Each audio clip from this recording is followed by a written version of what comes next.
কি লাগবে ভাই? ভাই আমার বউ সিজারের রোগী, হাসপাতালে ভর্তি। আমার একটা সাবান, একটা পেস্ট আর কয়েক পাতা শ্যাম্পু দেন। আসিফ, উনি যেগুলো চাইছে দাও। এই যে ভাই নেন ভাই। ভাই কত হইছে? 300 টাকা।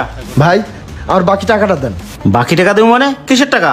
কি বলেন ভাই? মাত্র আমি 1000 টাকার একটা নোট দিছি, আমার বাকি টাকাটা দেন।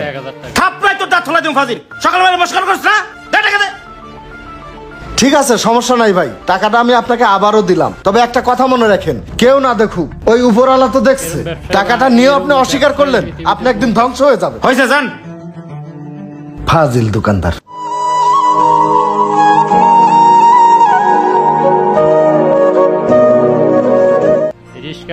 ভাই মোটা চাল আছে না? কয় কেজি? 5 কেজি। আসিফ, হ্যাঁ ভাই। 5 কেজি মোটা চাল মাপ। আচ্ছা। আর শোন জি ভাই। মিটার কমানো আছে না? ভাই ফিক্সড করা। গুড, মাপ দে।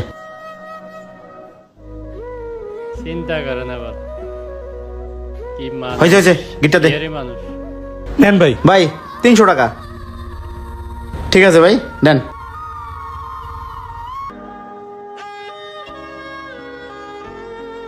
ব্যবসায় লোক ভাই একটা কথা কই, কিছু মনে করেন না। ক। ওই লোকটা ভাই গরিব মানুষ, রিক্সা চালায় খায়, সারাদিনে কয় টাকায় ভাই ইনকাম করে? হ্যাঁ, যে ওজনে কম দিলেন, কাজটা কি আপনি ঠিক করলেন? 5 কেজি চাইলে 1 কেজি চাইলে কম দিলেন, এই কাজটা আপনি না করলেও পারতেন। ওই মালিক কি তুই না আমি? তুই কর্মচারী হয়ে যদি আমার এত জ্ঞান দেস তাই লইব? ওই ফাজিল, থাপড়াই তোর দাঁত থলাই দেবে এরপর জ্ঞান দিতে তাইলে কাজ কর। এই মুন্না ভাই, আমার 5টা পেনশন দেন তো। অরিজিনাল ব্যবসায়ী। হ্যাঁ না, মানে 5টাই আছে। এই ভালো কথা ভাই, আমার টোটাল কত হয়েছে হিসাব করেন তো। আয় আসিফ, হিসাবের খাতাটা দে। নেন ভাই। রাজ রাজ রাজ, তোমার 990 টাকা। 990 টাকা মানে? আপনারা পরশুদিন 500 টাকা দিলাম, ওটা কি খাতা উঠেন নাই? কি কও? এই মিয়া, 500 টাকা তো খাতায় লেখাই থাকতো। এই যে খাতায় 990 টাকা। আরে ভাই আপনি মিছে কথা কইতেছেন, একটু মনে করে দেখেন। থাপড়াই দাঁত থলাই দিম ফাজিল একবারে। বাটপারি করছ আমার লাগে না? বাটপারি করবি, অন্য দোকানে করবি। যা, এই যে সিগারেট দে। টাকা দিয়ে বড় সিগারেট দিবি। যা সর। এই যে ভাই ব্যাপারটা কিন্তু ভালো লাগলো না, পরে কিন্তু দেখেন। যা তুই। এমনিতে সিগারেট নেবো বাকি, তারপরে ক্যাট ক্যাট ক্যাট করবো। বাটপার এগুলা। এই তুই কাজ কর। মুন্না ভাই 2 কেজি চাল 1 কেজি ডাল দেন। আসিফ, 2 কেজি চাল 1 কেজি ডাল দে তাড়াতাড়ি।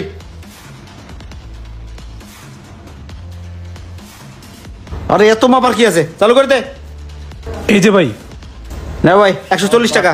দোকানদার ভাই হিসাব করে খাতা লিখে রাখেন। আচ্ছা ঠিক আছে, যাও। আসিফ, হ্যাঁ ভাই। ওর নামে খাতায় লিখে রাখ। আর হন, 180 টাকা লেইস। ভাই বিল না 140 টাকা হইলো, 180 টাকা লিখমু। তোর ও তো বুঝে কাম নাই, তোর যা লাগতেছিস তাই লাগ।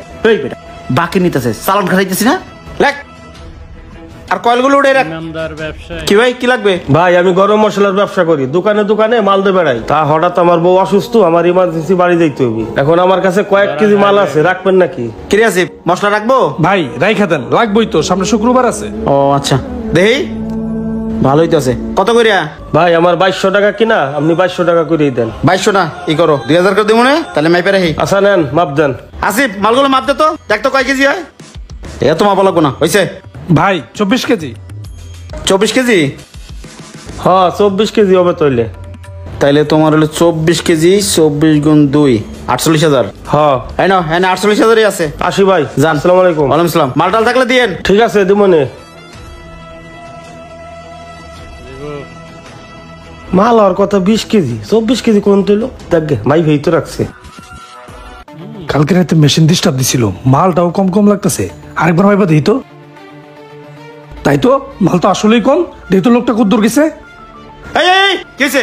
কই যাস? ভাই ভাই, যারতে মশলা কিনছি, দেই তো লোকটা কদ্দুর গেল। আরে কি হয়েছে? ভাই একটা টাকা হয়ে গেছে গা। কি কামাইছে? কালকে রাত্রে মেশিনটা ডিস্টার্ব দিছিল, পরে আমি রিসেট মারছি। রিসেট মারার পরে 200 গ্রাম মাইনাস দিবার গিয়ে 200 গ্রাম প্লাস দিয়ে ফেলাইছি। এখন কেজিতে 200 গ্রাম বেশি দিয়ে ফেলাইছি। ভাই এখানে মাল তো আছে 20 কেজি, হিসাবে ওনারা 4 কেজি মালের দাম বেশি দিয়ে ফেলাইছি। কি কস? 4 দুগুণে 8,000 টাকা বেশি দিয়ে ফেলেছে। দেখ দেখ কত গেছে, দেখ। কিরে, এইগুলো ফাঁকা, ওইগুলো ফাঁকা, গেল কোন দিক? তোর জন্য আজকে আমার এই অবস্থা হয়েছে। 8,000 টাকা বেশি দিয়ে ফেলেছে। বাইরা, তোমার দোকান থেকে বাইরা, যা। ঠিক আছে। এই এই, তুই আমার দোকানে আনবি না। আপনি ওরা মারতেছেন কেন? কিছু হয় নাই। ভাই কি হয়েছে আমার থেকে শুনেন। আমি ওনার এখানে যতদিন যাবত চাকরি করতেছি, উনি কেজিতে মানুষকে 200 গ্রাম করে কম দেন, 800 গ্রাম দেন। আজকে যখন আমি মিটারের 200 গ্রাম প্লাস করে ফেলছি, উনি আমাকে চাকরি থেকে বের করে দিতেছে। ভাই তোমার কিছু বলতে হবে না, আমি ওনার সম্বন্ধে আগে থেকেই জানি। হায় রে ভাই, আপনি যে মানুষরা ঠকান, মানুষরা যে ওজনে কম দেন, একটা কথা বলি শোনেন, যারা ওজনে কম দেয় কাল কিয়ামতের ময়দানে তাদের কঠিন বিচার হবে, তাদের শরীরের গোশত কেটে এই ঋণ শোধ করা হবে। মানুষ আপনাকে বিশ্বাস করে আপনার দোকান থেকে পণ্য নেয়, আর আপনার সেই বিশ্বাসের সুযোগ নেন। কি বলবো ভাই, আমাদের দেশে এখন অনেক সহজ সরল মানুষ আছে যারা ওজন সম্পর্কে কিছুই বোঝে না, আপনি তাদেরকেও ঠকাচ্ছেন। একটা কথা মনে রাখবেন ভাই, আল্লাহ ছাড় দেন কিন্তু ছেড়ে দেন না। এখনো সময় আছে, আল্লাহর কাছে ক্ষমা চেয়ে নেন, আর মানুষ ঠকানো ব্যবসা বন্ধ করুন, ভালো হয়ে যান ভাই। আসিফ, আসলে আমি অনেক বড় ভুল করে ফেলাইছি রে। টাকা পয়সার নেশে আমি অন্ধ হয়ে গেছি। ভাই, ওই দিনকে আপনি 1000 টাকা দিয়েছিলেন, এই যে টাকাটা আমার ক্ষমা করে দিন ভাই। আমি আর কখনো কাউরে মাপে কম দিব না, আর হারাম না। এখন তো আমি হালাল ব্যবসা করবো। আসিফ, দোকানে চল। আচ্ছা ভাই, ভালো থাকেন। আসসালামু আলাইকুম ভাই। ওয়ালাইকুম আসসালাম। আইলো। চলেন মহাজন। মুদি ব্যবসা একটি হালাল ব্যবসা, কিন্তু কিছু অসাধু দোকানদার এই ব্যবসা অনেক প্রতারণা করে থাকেন। মাপে কম দেন, কম হলে বেশি লিখে রাখেন। সবার চোখ ফাঁকি দিতে পারবেন, কিন্তু আল্লাহ তাআলার চোখ কখনো ফাঁকি দিতে পারবেন না। ভিডিও ভালো লাগলে লাইক কমেন্ট শেয়ার দিয়ে পাশে থাকবেন। ধন্যবাদ।